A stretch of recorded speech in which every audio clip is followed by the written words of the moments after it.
Hey, this is Tao again, your IELTS instructor. How's your IELTS preparation going? Hope everything is fine. And are you ready to learn a bit more vocabulary today? If yes, stay with us.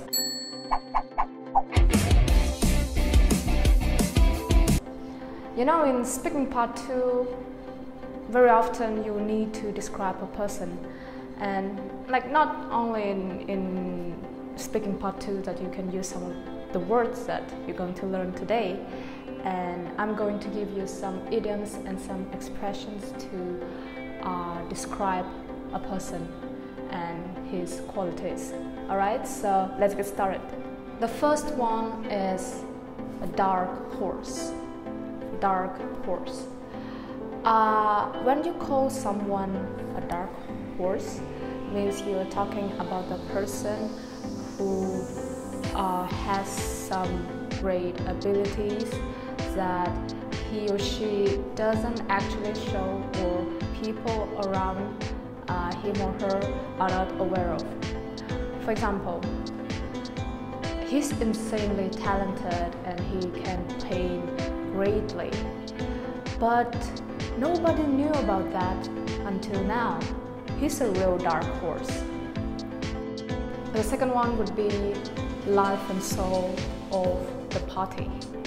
Life and soul of the party. Life and soul of the party can be used to describe a very energetic person who is always a good fun during parties and other social occasions. For example, he's a very likable and outgoing person. It doesn't matter where he is or who he is with. He's always life and soul of the party. Learn another word. If you are really into learning about culture, arts, music, literature, stuff like that, you can call yourself culture vulture. Culture vulture. So I'll give you one example. I'm a culture vulture, so whenever I travel, I try to visit as many museums and theaters as possible. This here in speaking part 2, it could be that you have a question to describe a time when you made a promise to someone.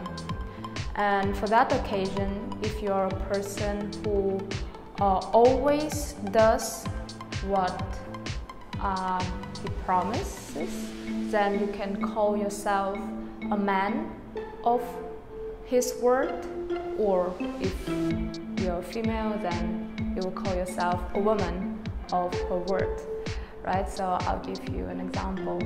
She is a woman of her word. I know that I can always rely on her. The next one is an easy one to remember. A smart cookie. Yeah, we'll use the word cookie here. A smart cookie. Well, a smart cookie is basically just a person who is very clever and good at dealing with difficult situations. So I'll give you one example. Whenever I need a wise piece of advice, I would approach him. He's a smart cookie. Another one is also the idiom that you can use a lot in some speaking topics, also in speaking part 1. For example, when you ask about resting and your lifestyle and stuff like that. A couch potato. A couch potato. Right? This one is also easy to remember. You know what is a couch and what do people do on the couch, right? So if you're a lazy person and lead a sedentary lifestyle, you can call yourself a couch potato. So, for example, if you are asked a question about your weekends, and basically you usually do nothing on the weekends, you can say that, yeah, on the weekend I like to be lazy and do nothing. I'm a couch potato on the weekend. The next one is also a good one. Social butterfly. A social butterfly. When you call someone a social butterfly, you say that he or she really likes to socialize and be among people. So, for example, I'm an extrovert. Actually, I'm a social butterfly, so this lockdown is killing me.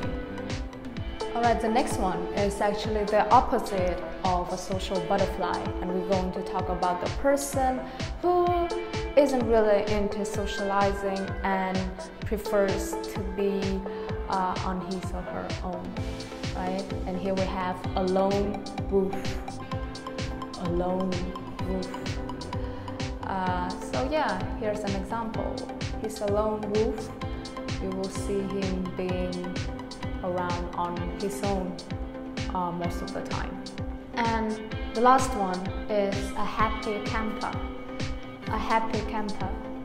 A happy camper is a person who is always happy and satisfied. So yeah, in this case we can talk about optimistic people, people who seem to always be happy, right? Here's an example. I wish I could be as optimistic as her. She's a happy camper. How can I be like her? I want to be a happy camper too. Alright? So that's it for today. I hope you did learn something new from this lesson. Make sure to use some of these expressions in your IELTS test. And I'll see you next time.